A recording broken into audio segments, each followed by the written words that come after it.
जानकारी से आपको रूबरू करा दें। बड़ी और महत्वपूर्ण खबर, मुख्यमंत्री मनोहर लाल ने बजट पेश किया है और बजट पेश होने के बाद विधानसभा की कार्यवाही सोमवार दोपहर 2 बजे तक के लिए स्थगित हो चुकी है।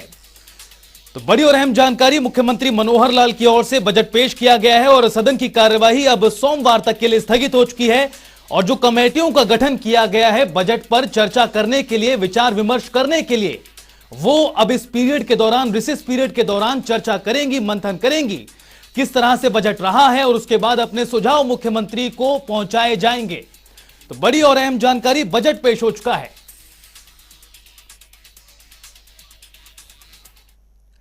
और इसी से जुड़ी एक और बड़ी और अहम जानकारी से आपको रूबरू करा दें। बड़ी और महत्वपूर्ण खबर, बजट से जुड़ी हुई बड़ी जानकारी, मुख्यमंत्री मनोहर लाल ने बजट पेश किया है 2022-23 के लिए। 1.77 लाख करोड़ का यह बजट, 15.6% की बढ़ोतरी हुई है। अलग अलग क्षेत्र के लिए अलग अलग आवंटन किया गया है। पुलिस प्रशासन को 8,191 करोड़ का प्रावधान, सूचना एवं प्रौद्योगिकी के लिए 109 करोड़, ग्रामीण क्षेत्र के विकास के लिए 6,826 करोड़। इसी तरह से अलग अलग सेक्टर्स की बात की जाए तो अलोकेट किए गए हैं पैसे, और किस तरह से प्रदेश का विकास हो, ज्यादा से ज्यादा लोगों की आय बढ़े, रोजगार के अवसर पैदा हो, हरियाणा विकास के रास्ते पर और तेजी से आगे बढ़े, तमाम बातों का जिक्र मुख्यमंत्री मनोहर लाल के बजट भाषण में रहा। और ब्रेकिंग न्यूज के जरिए आप देख रहे हैं कि किस तरह से अलग अलग सेक्टर्स के लिए बजट लगाया गया है। तो मुख्यमंत्री मनोहर लाल की ओर से बजट पेश कर दिया गया है, उस पर तमाम प्रतिक्रिया अब धीरे धीरे आनी शुरू होंगी। हमारे साथ बजट पर चर्चा करने के लिए प्रवीण अत्रे जी जुड़ गए हैं, बीजेपी प्रवक्ता हैं। अत्रे जी, स्वागत है आपका जनता टीवी पर। धन्यवाद रितेश। सर, बड़ा दिन है आज हरियाणा के लिहाज से, बजट पेश हुआ है, अगले 1 साल का रोड मैप दिखाया गया मुख्यमंत्री की ओर से, किस तरह से बजट रहने वाला है। आपका ओपनिंग कमेंट सर, किस तरह से सबसे पहले आप इस बजट को देख रहे हैं आज के? देखिए, ऐसा है रितेश जी, इस बजट में जहां प्रत्यक्ष रूप से 1 साल का रोड मैप है, लेकिन आप देखेंगे कि इस बजट का प्रभाव हरियाणा की जो विकास की रफ्तार है उसके ऊपर 25 साल तक रहने वाला है जी। ये एक ऐसा बजट है जो हरियाणा के विकास की रफ्तार को 25 साल तक सुनिश्चित करेगा। जिस तरह का वित्तीय प्रबंधन इस बजट में देखने को मिला, कोरोना महामारी के दौरान जिस तरह से उसका प्रभाव पूरे विश्व में अर्थव्यवस्थाओं पे पड़ा, प्रदेश की अर्थव्यवस्था पे भी प्रभाव पड़ा, लेकिन उसके बावजूद जिस तरह से अर्थव्यवस्था को गति देने वाला ये बजट है, आपने देखा कि लगातार तीसरा बजट है जो मुख्यमंत्री जी ने बतौर वित्त मंत्री पेश किया। और आप तीनों बजट को अगर देखेंगे, हर बजट की राशि बढ़ती गई, बजट बढ़ता गया, कैपिटल एक्सपेंडिचर बढ़ता गया।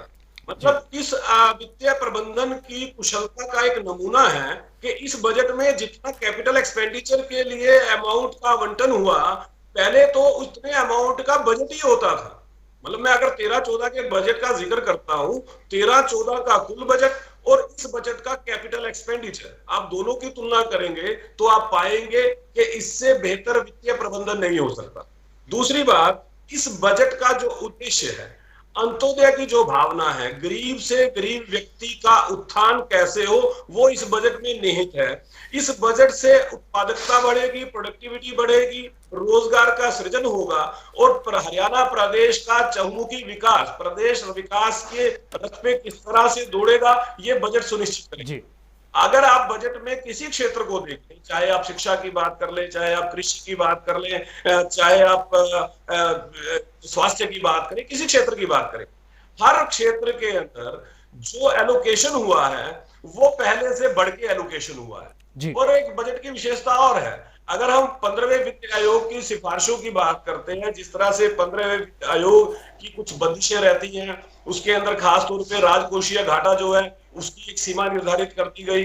हमने इस बजट में देखा कि 15वें वित्त आयोग की सिफारिशें या 15वें वित्त आयोग की जो डायरेक्शंस हैं, हमारा हर काम उसके अंदर रहा, जो बहुत ही काबिले तारीफ है। देखिए, हरियाणा प्रदेश का कंट्रीब्यूशन अगर पूरे देश की अर्थव्यवस्था की बात करें, पूरे देश की जीडीपी की बात करें, तो हमारा कंट्रीब्यूशन लगभग 3.5% था। लेकिन ये एक ऐसा बजट है जो हमारे कंट्रीब्यूशन को देश की अर्थव्यवस्था में बढ़ाएगा और आप देखेंगे वो लगभग 4% तक चला जाएगा। जी। ये भी इस बजट की बहुत बड़ी बिल्कुल। विशेषता है। और इस बजट के अंदर जो आम सुविधाएं हैं, जो नागरिकों को मिलने वाली सुविधाएं हैं, जिस तरह से स्वास्थ्य सेवाओं के अंदर हॉस्पिटल्स को अपग्रेड करना, ऑक्सीजन बैंक की स्थापना करना, जिस तरह से मेडिकल कॉलेजेस की स्थापना करना, जो बातें इस बजट के अंदर और जिस तरह के प्रावधान इस बजट में किए गए हैं, मुझे लगता है इट्स अ रिमार्केबल बजट, जिसका मुझे नहीं लगता कि देखिए कोई आलोचना करने ठीक है अत्रे जी, अलग बात है। बिल्कुल।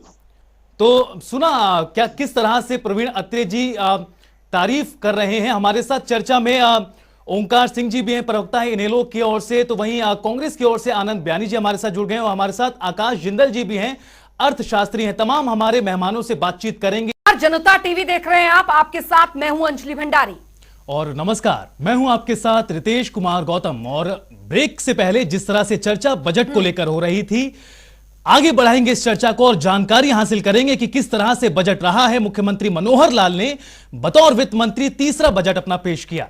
जी बिल्कुल, और इस बजट से कितना ज्यादा जो विकास है हरियाणा का वो यहां पर हो पाएगा आगे, और किस तरीके से अलग अलग जो प्रावधान है बजट में वो किए गए हैं, उस पर भी हम आगे चर्चा करेंगे। और हमारे तमाम मेहमान हमारे साथ लगातार बने हुए हैं, लेकिन सबसे पहले मैं आना चाहूंगी अर्थशास्त्री आकाश जिंदल जी हमारे साथ इस बीच मौजूद हैं।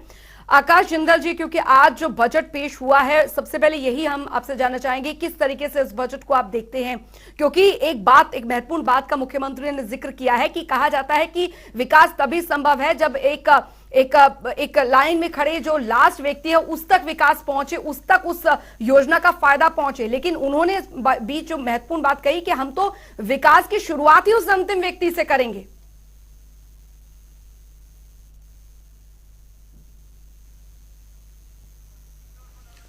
आकाश जिंदल जी, आपकी आवाज नहीं आ रही, आपके पास दोबारा कोशिश करेंगे लौटने की। हमारे साथ हमारे अन्य मेहमान भी बने हुए हैं। आनंद बयानी जी कांग्रेस की ओर से हैं, प्रवीण अत्रे जी बीजेपी की ओर से, और इनेलो की ओर से हमारे साथ ओंकार जी लगातार बने हुए हैं। आनंद बयानी जी, आपसे सवाल है, ब्रेक पर जाने से पहले प्रवीण अत्रे जी से हमने जाना था कि किस तरह से बजट रहा है, तो अत्रे जी ने कहा कि इसकी तारीफ काफी ज्यादा होनी चाहिए क्योंकि वित्तीय प्रबंधन है जो बहुत अच्छा रहा है।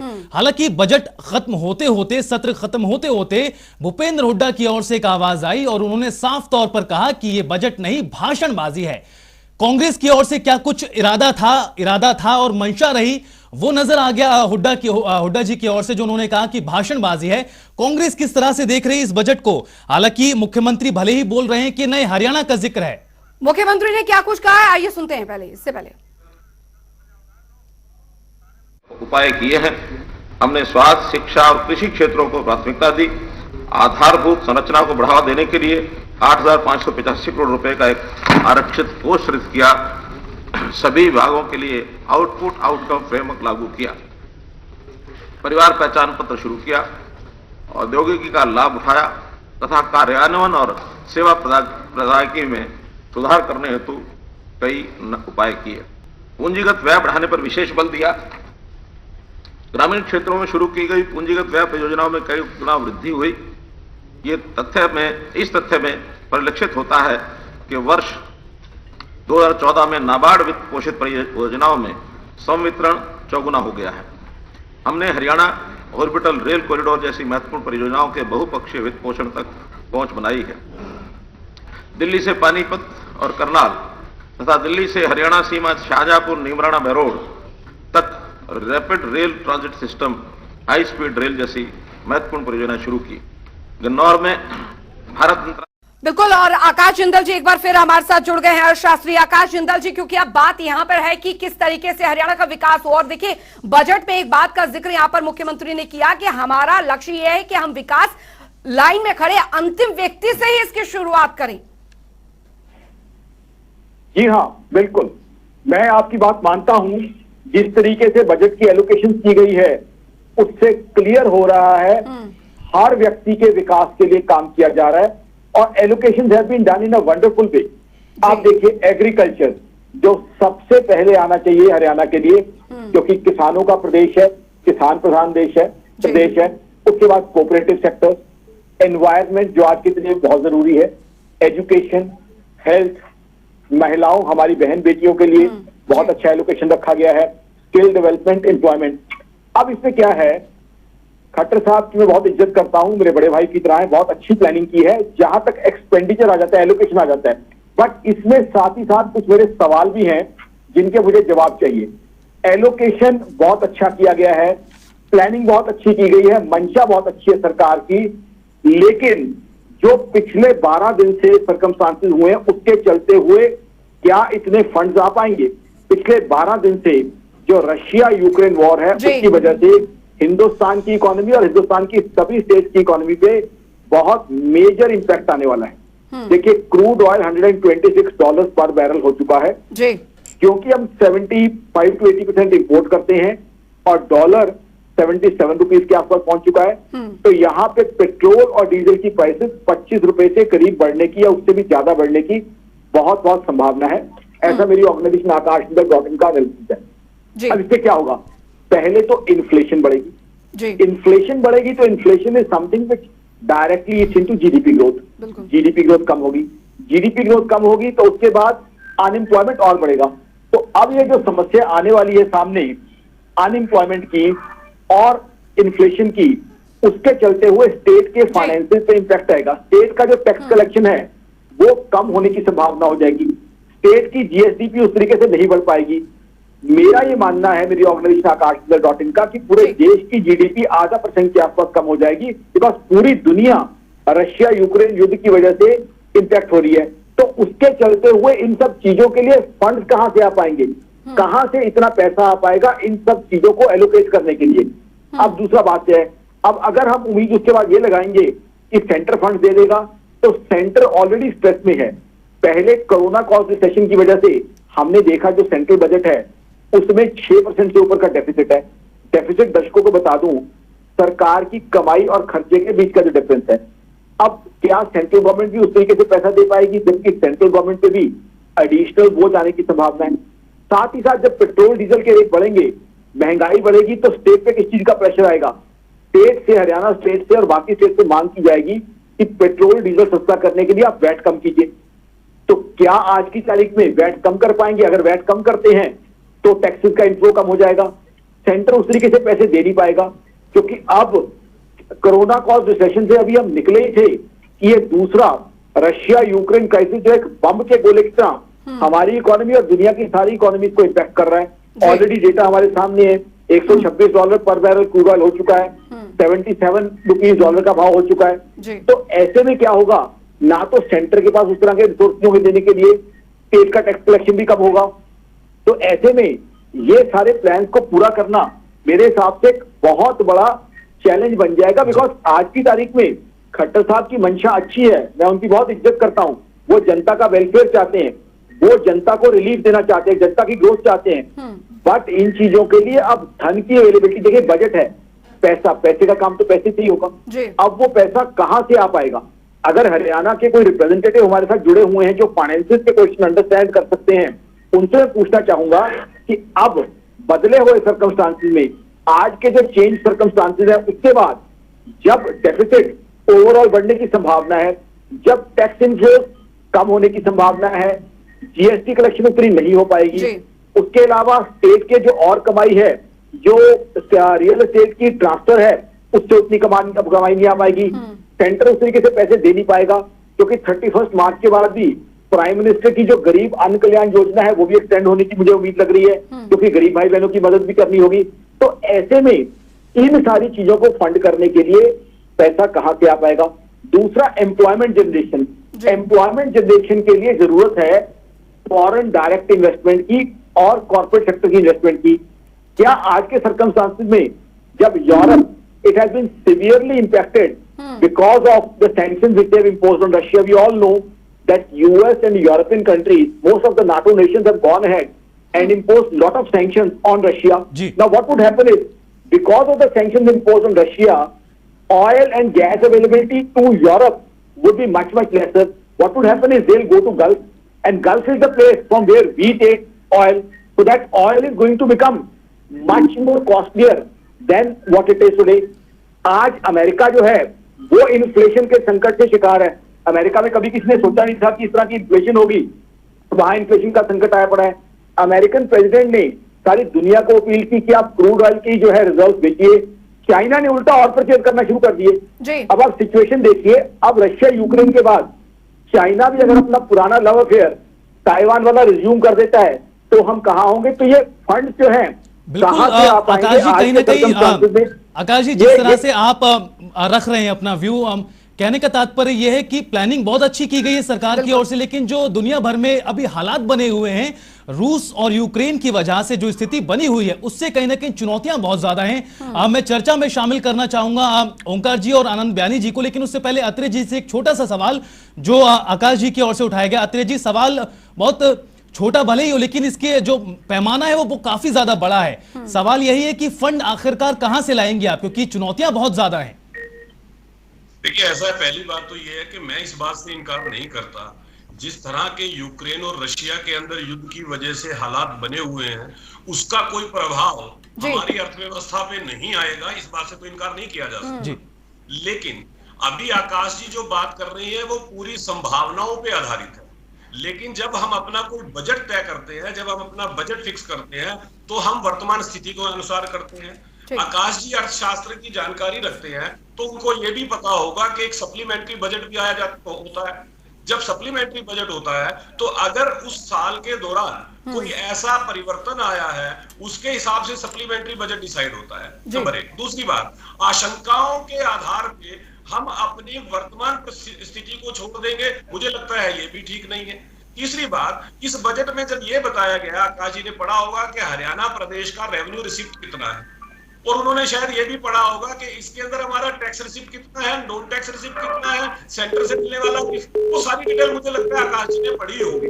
और अगर पढ़ी होगी तो आकाश जी बेहतर समझ पाएंगे कि जो बार बार क्रूड ऑयल का दाम बढ़ने की बात है इस युद्ध की वजह से, उसका प्रभाव अर्थव्यवस्था पे आएगा, इनकार नहीं करता, लेकिन कितना व्यापक प्रभाव आएगा, हमारी रिसिप्ट कितनी रिड्यूस हो जाएगी, एक बार उसका अध्ययन करना बहुत जरूरी है। जी बिल्कुल, लौटूंगी आपके पास।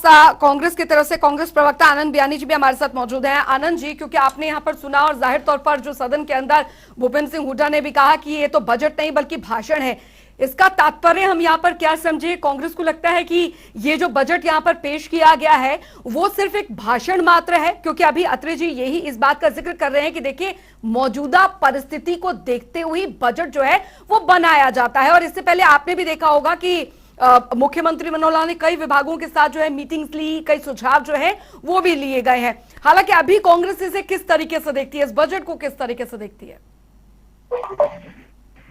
इतिहास के पन्नों की तरह जिस प्रकार से मुख्यमंत्री जी ने केवल एक भाषण टाइप ये बजट पढ़ा है, और अत्रे जी ने भी बड़ी प्रशंसा के रूप में कहा कि ये एक ऐतिहासिक बजट था। इस बजट के अंदर मेरे को ये बता दें कि गरीब के लिए क्या बेनिफिट दिया है, किसान के लिए क्या बेनिफिट दिया है, मजदूर के लिए क्या बेनिफिट दिया है, व्यापारी को ऐसी कौन सी राहत दी है, नए उद्योग आने के लिए कौन से ऐसे रस्ते पाए हैं, इस बजट में केवल ये बता दें। पिछली बार भी 2471 जो है बिंदुओं पर मुख्यमंत्री जी ने बात की, ये पिछले 5-7 साल से चल रही है, कोई आज की नई बात नहीं है। इसमें से 2066 कार्य अभी तक अधूरे। पिछली बजट में भी यही चर्चाएं थी और इस बार भी वही चर्चाएं हैं। प्रैक्टिकल ड्राफ्ट कोई काम नहीं हुआ, तो केवल इतिहास के तरह एक पड़ा हुआ बजट। और आज जो स्थिति पूरे प्रदेश के अंदर है, जैसे कि बेरोजगारी दर जो है बढ़ती जा रही है, पूरा हरियाणा के बेरोजगारी दर पूरे देश अव्वल नंबर पर है, महंगाई के अंदर हरियाणा अव्वल नंबर पर है। प्रकार की स्थिति में हम युवाओं को किस प्रकार से रोजगार दे पाएंगे? क्योंकि पिछली बार भी मुख्यमंत्री जी ने कहा था कि आने वाले बजट तक 50,000 युवाओं को, और जबकि एक भी युवा को रोजगार नहीं मिला, बल्कि जो योजना निकाल ली गई थी लगभग सारी रद्द कर दी गई। 50,000 सक्षम युवा जो नियुक्ति की और लेटर का इंतजार कर रहे हैं भी कर बैठे हैं, किस प्रकार से युवाओं को रोजगार देंगे? और दूसरी बात जब तक किसानों की रही, पूरे बजट के अंदर कहीं नहीं बताया गया पिछले और डीए खाद की जो इस बजट में या किसी प्रकार ने मुख्यमंत्री ये नहीं बताया आगे आने वाले भविष्य का। तो तीसरी बात बिजली की रही, बिजली के लिए मुख्यमंत्री ने बातें बहुत की। एक यूनिट भी पिछले 7 साल में अगर हरियाणा में बीजेपी जेजेपी सरकार ने लगाया हो को बता दें, गोरखपुर के अंदर जो परमाणु प्लांट चल रहा है उसे भी गति से चला रहे हैं इस बजट में। उस प्लांट को, परमाणु प्लांट को आगे किस प्रकार से बढ़ाएंगे, ऐसी बात नहीं। आप मेरे को सिंगल एक बात बता दें, जैसा अभी क्या है पूरे प्रदेश की स्थिति है, आंगनबाड़ी, आशा वर्कर, कर्मचारी सभी सड़कों पर है। कौन सा ऐसा वर्ग है नहीं है, केवल उनके लिए एक बात कर देना, 4 साल पहले प्रधानमंत्री ने वादा किया था कि आंगनबाड़ी वर्कर के लिए, के लिए नहीं कर पाए, तो किस स्थिति के अंदर इस बजट को लागू करेंगे? तो कि करें या केवल बात पैसों की बातें करें तो उसका कोई फायदा नहीं है। आम नागरिक को इस बजट का कोई फायदा नहीं है, एक इतिहास की तरफ पता गया है। आनंद बयानी जी, मैं समझ गया आप क्या कहना चाहते हैं, और जिस तरह से भूपेंद्र हुड्डा जी की ओर से सदन में कहा गया कि ये सिर्फ भाषणबाजी है। अब आनंद जी, सिंपल सा सवाल है, कुछ अच्छा था इस बजट में जो कांग्रेस को पसंद आया हो? केवल विकलांगों के लिए जो एक बात देखी थी कि उन्हें सुविधा दी जाएगी, उनको नौकरी दी जाएगी, मेरे को वो बात सही लगी। अगर विकलांगों को अगर एडजस्टमेंट दी जाती है तो ये एक अच्छी बात है। और बाकी तो मैंने पहले ही बता दिया कि केवल बजट है, ना कि जी। और ओंकार सिंह जी, बिल्कुल बिल्कुल सर, लौटेंगे आपके पास। ओंकार सिंह जी, प्रवक्ता इनेलो, हमारे साथ बने हुए हैं। ओंकार जी, फिलहाल इनेलो का क्या विजन है इस बजट को लेकर, जिस तरीके से आज बजट पेश किया गया? देखिए, कांग्रेस ने तो अपनी तरफ से साफ कर दिया है कि इस बजट में सिर्फ दिव्यांगों को लेकर जो अनाउंस किया गया, जो घोषणा की गई, वो ठीक है, लेकिन बाकी चीजें जो है वो परे है इन सब चीजों से, जो अभी वास्तविकता से परे है। आप क्या कहेंगे, क्या है इनेलो का विजन इसकी ओर? देखिए, आम आदमी को रोटी, कपड़ा और मकान, 3 चीजें मुख्य रूप से चाहिए। उसके बाद एजुकेशन और स्वास्थ्य, ये चाहिए। जहां तक रोटी, कपड़ा और मकान की जरूरत है वो रोजगार से उत्पन्न होगी। अगर रोजगार नहीं होगा तो ये तीनों की तीनों मूलभूत सुविधाएं जो आम व्यक्ति को, हर व्यक्ति को चाहिए, मेरे भाई परवीन अत्रेय जी को भी चाहिए, मेरे को भी चाहिए, ये तब तक पूरी नहीं होंगी जब तक रोजगार का सृजन नहीं होगा। और रोजगार का सृजन कैसे होगा? या तो सरकार उद्योग लगवाए, या सरकार उद्योग लगाए, या एफडीआई इन्वेस्ट करे, या जनता को प्रोत्साहित करे, तभी होगा। और मैं बताना चाहूंगा, उद्योग के लिए मात्र 598 करोड़ रुपए, जो कि 0.3% बनता है बजट का, वो आरक्षित किया गया है। तो रोजगार अगर सृजन नहीं होगा तो जाएंगे कहां पे? दूसरी बात, सरकार बहुत शातिराना तरीके से काम कर रही है। मैं शातिराना शब्द इसलिए यूज कर रहा हूं क्योंकि इसका स्पष्ट आप समझ जाओगे। मुख्यमंत्री जी ने अपने लास्ट में 2 लाइनें, एक दोहा पड़ा कबीर जी का और बोला कि टैक्स ऐसे लगना चाहिए जिसका जनता को पता ही ना लगे। बहुत बढ़िया, ताड़ियां बजानी चाहिए इसके ऊपर। इन्होंने ऐसे ही किया। इन्होंने क्या किया? टैक्स का मतलब होता है या तो जनता से खींच लो या जनता की सुविधाएं खत्म कर दो। इन्होंने पीपीपी बनाया। मुख्यमंत्री जी कहते हैं परिवार पहचान पत्र, इसका बहुत लाभ आया। हाँ, आया लाभ। इन्होंने क्या किया? परिवार पेंशन, उससे जो बुढ़ापा पेंशन थी वो काट दी। दूसरा इन्होंने क्या किया? आयुष्मान कार्ड की लिमिट रख दी उसके ऊपर। इन्होंने चुपके से जो खेती बाड़ी की जमीन थी, बजट से पहले ही 3 महीने पहले ही उसको क्या किया इन्होंने? 3% की स्टाम्प ड्यूटी लगती थी, उसको 3 महीने पहले ही 3 से 5% कर दिया। और 5% जो लगती थी जेंट्स के लिए, उसको 7% कर दिया। इसके अलावा इन्होंने प्रदेश में 40 लाख नई प्रॉपर्टी आईडी बना दी, जिसमें से 30 लाख प्रॉपर्टी आईडी तो वो हैं जो ऑलरेडी एग्जिस्ट कर रही हैं, उनको नया नाम दे दिया। और 10 लाख प्रॉपर्टी आईडी नई बना दी, जिनसे हजारों करोड़ रुपए का इन्होंने टैक्स कलेक्शन कर लिया। फिर मुख्यमंत्री जी कह रहे थे हमने लाल डोरा मुक्त करने की स्कीम बना दी। ये लाल डोरा मुक्त करने की स्कीम नहीं बना दी, ये लाल डोरे वालों को लूटने की स्कीम बना दी। लाल डोरा मुक्त करके इन्होंने रजिस्ट्रियां करने का स्वांग रचा। और मैं बताना चाहता हूं, लाल डोरे की पहले तो रजिस्ट्री होती थी, पटवारी कब्जा देखता था और रजिस्ट्री हो जाती थी। ऐसा नहीं है लाल डोरे की रजिस्ट्री नहीं होती थी। लेकिन अब इन्होंने क्या किया? लाल डोरा मुक्त करने के चक्कर में रजिस्ट्री एक बार तो फ्री कर दी, अगली बार पैसे लगेंगे।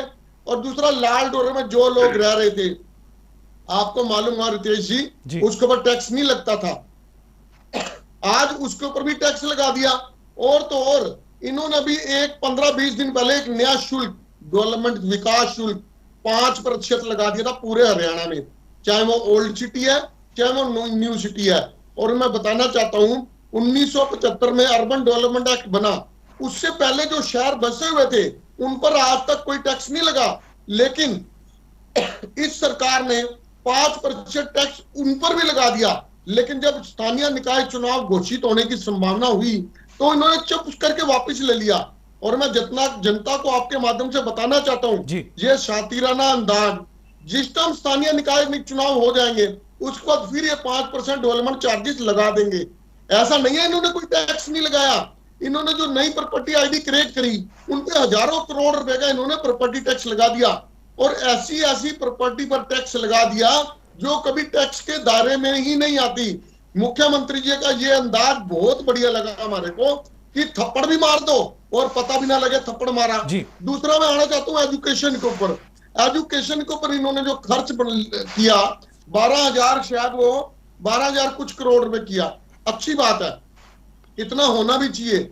लेकिन आज भी 134 के जो शिक्षार्थी जो हैं, बालक हैं, उनको कहीं एडमिशन नहीं मिली है। और इसके साथ साथ 134 की जब मैं बात कर रहा हूं, 9वीं से लेके 12वीं तक अभी तक सरकार ने फीस निर्धारित नहीं की है। 7 साल हो गए इस सरकार को आए हुए, और 7 साल में स्कूलों को फीस नहीं दी है। ठीक है ओंकार जी, आपकी बात हमारे एक मिनट हमारे स्वास्थ्य मंत्री अनिल विज ने, जिस टाइम वो स्थानीय निकाय मंत्री थे, निजी स्कूलों का 1 वर्ष का कोरोना काल का टैक्स माफ कर दिया। क्यों? क्या निजी स्कूल गरीब है, वो टैक्स नहीं दे सकते? आम जनता बहुत अमीर है। मैं पूछना चाहूंगा अपने भाई से, इस बजट में क्या किसान मृत्यु जो हुई थी उनको कहीं इन्होंने श्रद्धांजलि दी? क्या किसानों को कोई बेनिफिट दिया जिनकी मृत्यु होगी? दूसरा, कोरोना काल में जो लोग जिन्हों की डेथ हो गई थी उनको क्या प्रोवाइड किया? ये सिर्फ मिसलीड करने वाला बजट है। और मैं निचोड़ इसका बताना चाहता हूं, इस बजट से जनता को क्या मिला? बस जनता को मिला जुमला और बाबा जी का टुल्लू। ठीक है ओंकार जी, आपकी तरफ से, आपकी ओर से जो सवाल उठाए गए हैं, अब हमारे साथ दीप कमल सहारण जी भी जुड़ गए हैं चर्चा में शामिल करते हुए। स्वागत करते हैं। सबसे पहले सरकार में दीप कमल जी आप भी हैं, रोजगार का मुद्दा एक ऐसा मुद्दा है जिसको लेकर सरकार पर काफी ज्यादा सवाल उठते हैं। हमारे साथ आकाश जिंदल जी भी मौजूद थे आपसे पहले, और उनकी ओर से भी कहा गया कि वित्तीय प्रबंधन सरकार का अच्छा है, लेकिन फंड कहां से रेज किए जाएंगे, क्योंकि जो आर्थिक हालात बने हुए हैं भी वो बेहद ही चुनौतीपूर्ण हैं। सीएमआई के आंकड़े भी सरकार पर सवाल उठाते हैं रोजगार को लेकर, हालांकि उनको स्वीकार नहीं किया जाता सत्ता पक्ष की ओर से। रोजगार के मुद्दे पर जो बजट में सामने आया है उसमें निजी क्षेत्रीय नौकरी के लिए 200 रोजगार मेलों का जिक्र कहीं ना कहीं देखा जा रहा है। रोजगार के इस मुद्दे पर, गंभीर मुद्दे पर किस तरह से सरकार आने वाले समय में काम करने जा रही है, जो कहीं ना कहीं बड़ी चुनौती है? बिल्कुल दीप कमल सहारण जी, क्योंकि आपने इससे पहले कांग्रेस और इनेलो का भी आपने विजन सुन लिया, जिस तरह से ओंकार सिंह जी ने भी कहा है कि इसमें छात्र स्कूलों के लिए, शिक्षा विभाग के लिए, स्वास्थ्य के लिए क्या रखा है, ऐसा क्या नया किया है? और साथ ही साथ टैक्स को लेकर कि आप टैक्स ऐसे लगाइए कि जनता को पता भी ना लगे। देखिए अंजलि और रितेश, मैं सुन रहा था अभी, आकाश जी को भी मैंने थोड़ी देर पहले सुना और कांग्रेस और इनेलो के प्रवक्ताओं की भी बात सुन रहा था। जो बात आकाश जी कह रहे थे कि अलग अलग पैरामीटर्स का वो जिक्र कर रहे थे कि आने वाली स्थितियां ऐसी चुनौतीपूर्ण हो सकती हैं दुनिया के हिसाब से भी, और देश में जो वो आगे आर्थिक भविष्य देख रहे हैं, जैसी नीतियां केंद्र के स्तर पर बन रही हैं, तो वो अभी शायद मौजूद नहीं है। लेकिन मैं उनको ये बताना चाह रहा था कि जिन जिन पैरामीटर्स का वो जिक्र कर रहे थे, उन सारे ही पैरामीटर्स में हरियाणा की सरकार, हरियाणा की इकोनॉमी बहुत अच्छी साउंड सिचुएशन में है और सारे पैरामीटर्स कंट्रोल में है। मैं आपको थोड़ा सा एग्जांपल के साथ बता देता हूँ। जो कैपिटल एक्सपेंडिचर होता है, जिसमें जो इन्वेस्टमेंट होती है, वो ऐसी चीजों पर होती है जो हमेशा राज्य के या देश के काम आएंगे, आम लोगों के वो चीजें काम आएंगी। सड़कें बनेंगी, फ्लाईओवर बनेंगे, अस्पताल बनेंगे, स्कूल बनेंगे, या और तरीके के सीवरेज बनेगी। ऐसी इंफ्रास्ट्रक्चर की जो इन्वेस्टमेंट होगी वो हरियाणा में पिछले साल 31% के आसपास थी बजट के, और इस बार वो बढ़कर 34.5% हो गई है। उस क्षेत्र में हरियाणा बढ़ गया है। फिस्कल डेफिसिट की अगर आप बात करेंगे, 3.5% तक का अलाउड है सेंटर की तरफ से, जो गाइडलाइन है उसमें हरियाणा परमानेंटली 3% है, उससे नीचे है। 3.5% तक जा सकता है हरियाणा, लेकिन 3 से नीचे ही है। इस बार भी 2.98 है। जो रेवेन्यू डेफिसिट है वो पिछले साल 1.40% था, इस बार वो घट के 1% से भी नीचे चला गया है, 0.98% चला गया है रेवेन्यू डेफिसिट। और जो कैपिटल इन्वेस्टमेंट और जो एक्सपेंडिचर है वो टोटल मिलाकर बढ़ रहा है। तो मैं आकाश जी की बात का पहले तो मैं जवाब दे रहा था कि वो जो जिन जिन पैरामीटर्स कर रहे हैं वो सारी ही चिंताजनक बातें हो सकती हैं, लेकिन कमाल की बात यह है कि हरियाणा के कॉन्टेक्स्ट में उनमें से एक भी बिंदु ऐसा नहीं है जो रेकमेंडेड जो लिमिट्स होती हैं उससे बाहर गया हो या बढ़ रहा हो। सारी चीजें कोरोना टाइम के बावजूद कंट्रोल में है। और दूसरी बात, जैसे अभी ओंकार सिंह जी अलग अलग सोशल सेक्टर की बातें, अलग अलग क्षेत्र के कुछ कुछ बिंदुओं के साथ बातें कर रहे थे, चाहे वो पेंशन की बात हो, चाहे वो अलग अलग तरीके के नए टैक्स लगाने की बात हो। कुछ बातों का तो जवाब उन्होंने खुद ही दे दिया कि वो चीजें सरकार सुधार चुकी है, सरकार ठीक कर चुकी है, जैसा फीडबैक मिलता है वो सरकार सेंसिटिव है और वो चीजें ठीक कर भी लेती है। लेकिन मुझे अफसोस है उस बात का कि चाहे वो भूपेंद्र सिंह हुड्डा जी ने हाउस में कहा हो, यहाँ पे पैनल में हमारे जो पैनलिस्ट हैं साथी वो कह रहे हो, बिना बजट को पढ़े टिप्पणी कर रहे हैं। भूपेंद्र सिंह हुड्डा जी ने मैं इतनी गैर जिम्मेदाराना उनकी बात मानता हूं कि उन्होंने पता नहीं क्या सुना या सो रहे थे या क्या कर रहे थे, विधानसभा में खड़े होकर कह रहे हैं कि ये तो भाषणबाजी है। अरे उन्होंने खुद भी बजट प्रेजेंट किए हैं, 2 घंटे भाषण टाइप ही लगता है वो, जब तक कोई इसको पढ़ेगा नहीं, सुनेगा नहीं, समझेगा। चलिए, पढ़ने के लिए तो यहाँ समय भी यहाँ पर जरूर इस बार दिया गया, एक नई परंपरा की शुरुआत की गई है। फिलहाल एक छोटे से ब्रेक के लिए रुक रहे हैं, ब्रेक के उस पार हमारे तमाम मेहमान जो है हमारे साथ बने रहेंगे। एक छोटा सा ब्रेक, फौरन लौट रहे हैं।